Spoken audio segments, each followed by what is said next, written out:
Okay, so the ice was a big thing here, and they made ice ponds all up and down the canyon here, and from the best of the evidence, they used the creek water because it was far colder, and you can still see evidence of these ponds up at Iceland and Bronco and below Floriston here between the freeway and the river downstream from town. You can still see these ice ponds down there. In the early 1900s, wood and ice harvesting was a thriving business, and just downstream from Bronco Creek there was a ice company. You can still see you can see the hole where they let the water come in from the river over trees so they could cut it and put it on the train. Wake up, steer the wood,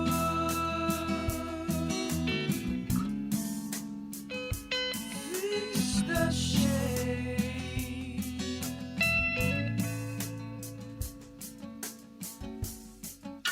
and when the affair is fading within the smoke in the air.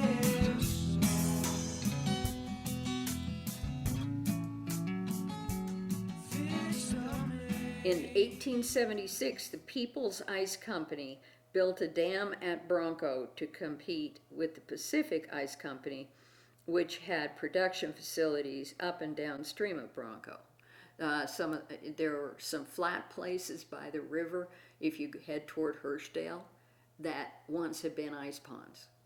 Down in the deep part of the canyon where it'd be dark during the winter, they'd put some of the river water into these ice ponds, let it freeze hard, chop it up, pack it in straw, put it on the railroad, and ship it wherever they were shipping it. And that was part of the reason that vegetables and fruits could sometimes be shipped around.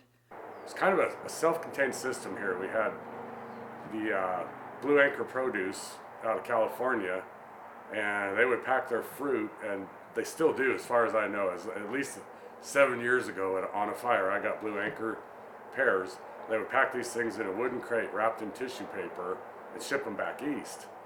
And so what the empty cars coming from back east would pick up the boxes made in Verdi, the fruit crates, and the tissue paper in Floriston made to wrap the fruit. And then on the way back, they'd pick up ice to ice down the fruit in the box cars when they were bringing the fruit back, and then they would do it again in Colorado. So they would fill the cars with ice here, and that would get them refrigerated all the way to Colorado, and from there they could make it to Chicago where it was sold on the market.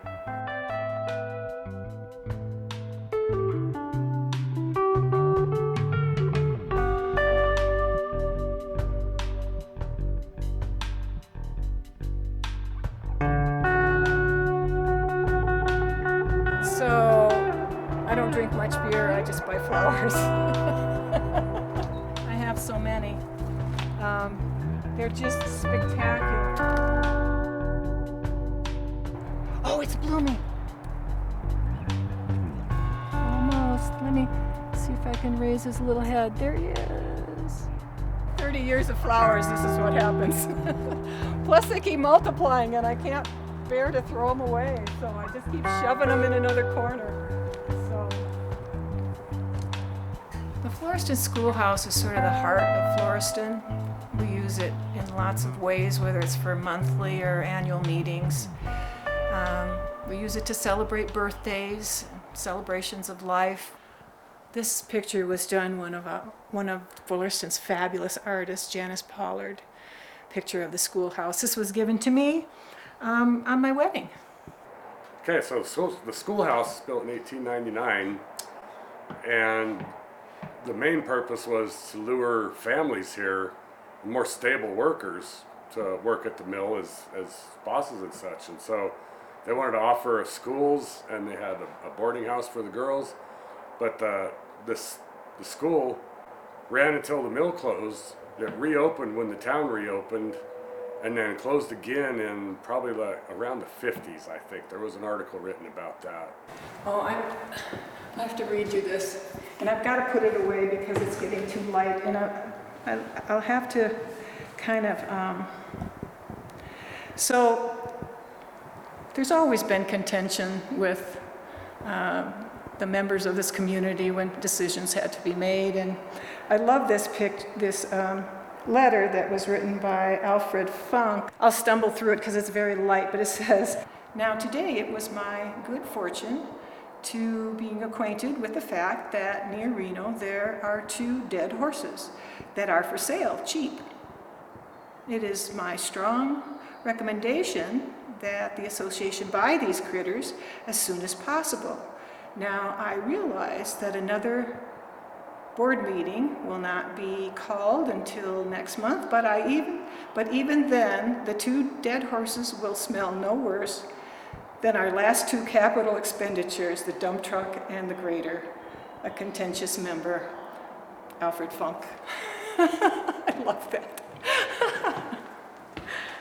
We had some very rowdy town meetings in there. There was one guy threw 2 people off the front porch in a fight, and there's been several fights in more recent times, but the most exciting was in the late 60s, early 70s. It was really fun to watch. We'd watch them drink their wine. We were kids, of course, and we wouldn't miss that for the world. So we'd watch these guys drink their bottle of wine, and they'd have a gallon jug there, and they'd pass it around. And as soon as it got to the bottom of the label, that's when it broke out. So that is what the schoolhouse was used for until COVID, and we actually reopened it again for a short period of time during COVID because there was so many kids homeschooling here. None of the moms could do anything, so they got together and took turns teaching the kids. Some camels have 1 hump, some have 2, but all camels have farts that smell like poo. When the pandemic hit, we had about 10 children that were under the age of 10, but we kind of came together and said, what kind of solutions can we find to make sure that there's, these kids are still getting socialization and hands-on things to do and art and the things that they just weren't getting doing their little computer programs. We said, hey, let's open up the schoolhouse. It was a really warm feeling. I was all about it. I was up there fixing the plumbing and everything and heat tape and getting it up and running, and it worked really well until it got down into the teens in there.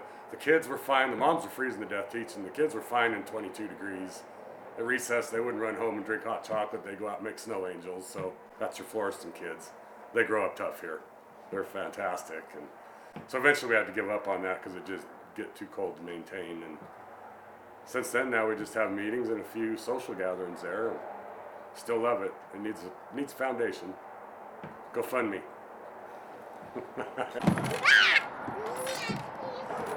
This town has been such an amazing blessing for our family. An amazing place to raise our kids. We get to have livestock. We have so much freedom here. It's just wonderful, especially this time of year.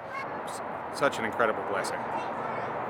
So this house was originally the hospital for the factory town. Building only came to about here. The rest of this was added on, I think, sometime in the 70s or 80s. But this was the hospital and infirmary back when the paper mill was still in operation. Ran as a hospital until the mill closed down between World War II and III, and then in 47 the town was purchased, and all the homes were converted to single-family dwellings.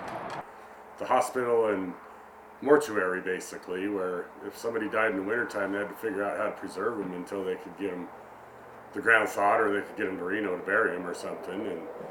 And so the back of this house is where that was located, and that's where the post office ended up.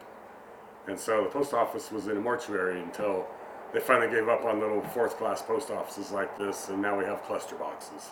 So this section of the house right here is what used to be the Floriston post office. The previous owner, Joan Aliota, who lived here for 38 years, started operating as the Floriston postmaster from the mid-'80s up until the post office closed. The post office was the community center for a very long time. You come in to get a package or a letter, send off your Christmas packages, and there'll be your neighbors there, and that was a place you'd meet and chat and catch up on news.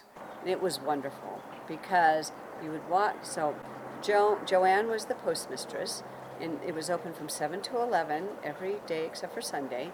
and it was the hub of the town because Joanne would know everything that was going on because when you would go in to get your mail, you talked to her. So that's how we found out what was going on. If somebody was sick, she'd get a card and we all sign it and she'd send it over to the people's houses.